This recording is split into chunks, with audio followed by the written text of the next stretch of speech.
در خود شیخ و شیخه اگر حرج براشون و میتونن بعد روزه بگیرن مشکل نی. یعنی الان چون سنش بالاست، هوام گرمه، مثلا ماه رمضان نمیتونه روزه بگیره اما قضا رو میتونه بگیره. بعضی گفتن بله باید قضا بگیره، بعضی هم گفتن نه مطلقا رفعه.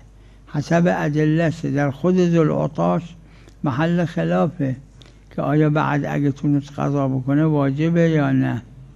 خلاصه مواردش فرق میکنه. در حامل مقرب و مرضع قلیة اللبن که حتما قضا برش هست اگه بتونه، یعنی در اون 11 ماه، چون حالا حمل داره نمیتونه روزه بگیره، حالا چون ارضاع داره چه شیر میده نمیتونه، اما تو اون 11 ماه دیگه نه بچه شیر میده نه حامل، میتونه باید قضا کنه.